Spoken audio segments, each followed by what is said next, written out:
Video like करके आगे share ज़रूर कर देना। क़यामत के दिन मैं अल्लाह से इस हालत में मिलना चाहता हूं कि मेरे वजूद पर कोई गुनाह ना हो। मैं गुनाहों से पाक व साफ होकर अल्लाह से क़यामत में मिलना चाहता हूं। क़यामत के दिन मैं अल्लाह से पाक व साफ कि मेरे नामे अमाल में कोई गुनाह ना हो, इस शान से मैं अल्लाह से मिलना चाहता हूं।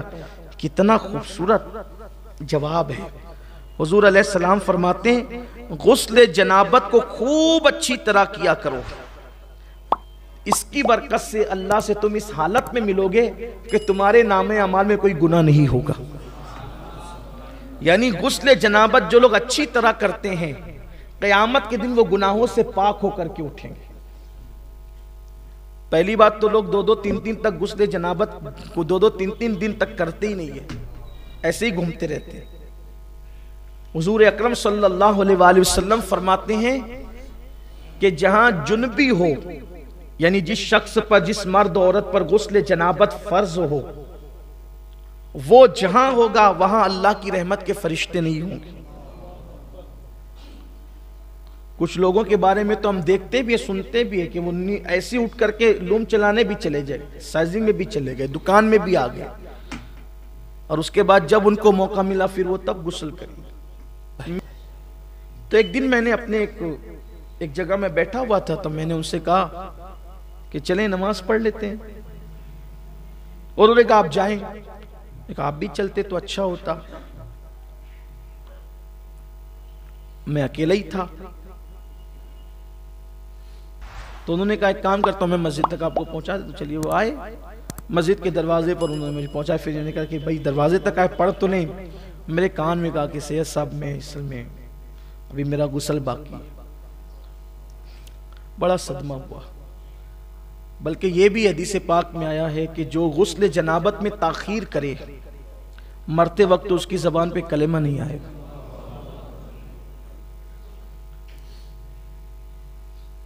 आदत बना लें, जब फारिग हों फौरन गुस्ल करें। हालांकि फज्र के वक्त तक इजाजत है, लेकिन फौरन करें, अपनी आदत बनाएं। मौलाए कायनात सैयदना अली करमल्लाहु ताला वजहुल करीम फरमाते हैं कि मैंने कभी जनाबत रात के अव्वल के हिस्से में नहीं की, हमेशा मैंने जनाबत रात के आखिरी हिस्से।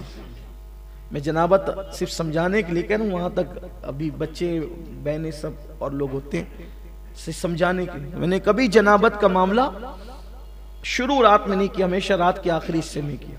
वजह इसलिए कहते हैं कि अगर शुरू हिस्से में करता तो रात में उसी हालत में सोना पड़ता। अभी तो बहुत आसानी है मेरे अजीजों, गीजर चालू करो और 5 मिनट में गुस्ल करके बाहर निकल जाओ, तो फिर भी लोग मलीछे जैसे बने रहते, 2-2-3-3 दिन नहीं नहाते। लेकिन वो वक्त, और वो भी अरब के अंदर, जहां तेल से भी महंगा पानी आज भी बिक रहा है। पेट्रोल वहां सस्ता है, पानी महंगा है अभी भी। तो समुंदरों का पानी उन्होंने काबिल इस्तेमाल बना लिया मशीनों के जरिए से, तो अब भी पानी महंगा है वहां। तो जब कुओं के जरिए पानी निकाला जाता होगा तो उस वक्त पानी की कितनी अहमियत होगी। तो मौलाए कायनात कहते हैं कि रात के शुरू हिस्से में जनाबत इसलिए नहीं की कि रात भर जनाबत की हालत में सोना पड़ता था, इसलिए मैं आखिरी हिस्से में जनाबत करता ताकि मैं नापाक ना रहूं। क्यों? अगर उसी हालत में मौत आ गई तो अल्लाह को मुंह क्या दिखाऊंगा। तो इसलिए अगर गुस्ल जनाबत फर्ज हो जाए तो फौरी तौर पर करें। हालांकि फौरी तौर पे फर्ज वाजिब नहीं है, फजर की अजान तक अगर वुजू करके सो जाए तो इजाजत है, लेकिन मौत का भरोसा क्या है। एक बात आपको बताऊं, गुस्ल जनाबत न करने का नुकसान कभी कितना बड़ा होता है। एक है शहीद हकीकी, एक है शहीद फिqही, और एक है शहीद हुक्मी। शहीद की 3 किस्म। शहीद हकीकी वो है कि जिसको मार दिया गया, जुल्मन मारा गया, अल्लाह की राह में मर गया, वगैरह वगैरह। अब उसको इतनी देर तक जिंदगी नहीं मिली कि एक नमाज का वक्त आ जाता, या वो एक लुकमा खाता, या वो वसीयत करता। ये सब अगर वसीयत कर लिया तो शहीद हकीकी ना रहा, फिकी हो गया। ठीक इसी तरीके से नमाज का वक्त आ गया, या वसीयत कर दिया, या खाना खा लिया, अब वो शहीद हकीकी ना रहा। लेकिन जो शहीद हकीकी होता है उसको उसी के खून के साथ उसी कपड़ों में दफन किया जाता है, और वो अपने खून को लेकर क़यामत के दिन उठेगा उसी कपड़ों में, और उससे मुश्क की खुशबू आएगी, और उसका खून भी मीज़ान अमल पे तौला जाएगा। ये शहीद हकीकी की बरकत है। लेकिन अगर उसने गुस्ल जनाबत नहीं किया था तो अब उसको गुस्ल दिया जाएगा, अब उसको गुस्ल दिया जाएगा। हालांकि शहीद का खून पाक है, पाक, शहीद का खून पाक है। इसीलिए फुकहा ने बयान फरमाया कि अगर शहीद के खून के कतरे कुएं में पड़ जाए तो उसको नापाकी का हुक्म नहीं दिया जाए। वो खून आलूद अगर कपड़ा कुएं में गिर जाए उसकी नापाकी का हुक्म नहीं दिया जाए। आप उसको उठा करके देखें तो शहीद का ये मुकाम होता है। लेकिन अगर वो जुनबी नहीं है तो उसे गुस्ल नहीं दिया जाएगा, वरना उसे गुस्ल दिया जाए। अब ये जो एक फजीलत थी ना कि शहादत का खून कब्र में लेकर के जाना, बल्कि एक बात बताऊं, उन्होंने तो इश्क में किया था, लेकिन उसके बावजूद भी उनको गुस्ल दिया गया। लेकिन चूंकि किया था गफलत में नहीं बल्कि इश्क में, इसलिए गसीलुल इंसान नहीं बने, गसीलुल मलाइका बने। हालत जनाबत ही में निकले थे, लेकिन गुस्ल दिया गया उनको भी। तो गुस्ल जनाबत जल्द से जल्द किया जाए। बल्कि मेरे आका अलैहिस्सलाम फरमाते हैं, अमीन वो लोग हैं, यानी अमानतदार वो लोग हैं जो गुस्ल जनाबत सही तौर पे करते हैं और जल्दी करते हैं। अच्छा, गुस्ल जनाबत भी सही तौर पे होना चाहिए। हुजूर अकरम सल्लल्लाहु अलैहि वसल्लम फरमाते हैं, जब किसी को जुन्ब की कैफियत होती है तो उसके बाल बाल में जनाबत होती है। अगर एक बाल भी हालत जनाबत में धुलने से रह गया तो पाकी ना हुई। लोग तो धड़ाधड़ पानी डाल बदन पे पानी बहाने का नाम गुस्ल नहीं है। नाक की नरम हड्डी तक पानी चढ़ाना, गरगरा करके हलक तक पानी पहुंचाना अगर रोजे में नहीं है तो, और उसके बाद इस अंदाज से बदन पर पानी बहाना कि हर बाल से कम 3 कतरे पानी बह जाए, ये जरूरी होता है। फर्ज गुस्ल बहुत एहतियात से होना चाहिए, वरना गुस्ल बाकी रहेगा। कुछ लोग तो बस बदन पे 3 4 बच्चों के बाप हो गए, लेकिन गुस्ल करना सीख ही नहीं सके। क्या नमाज होगी और क्या इबादत होगी और क्या तिलावत होगी, कितना बड़ा अलमिया है। तो इसलिए मेरे आका अलैहिस्सलाम ने फरमाया कि अगर तुम ये चाहते हो कि गुनाहों से पाक हो के क़यामत के दिन अल्लाह से मुलाकात करो तो गुस्ल जनाबत अच्छी तरह से किया करो। हुजूर इस्लाम ने कहा कि अच्छी तरह से किया करो, इसलिए गुस्ल जनाबत अच्छी तरह से करने की आदत डालें। नाक के बाल बढ़ जाया करें तो उसको कटवा लिया करें, इसलिए कि अगर बाल कटवा लेते हैं तो गुस्ल जनाबत में आसानी होती है।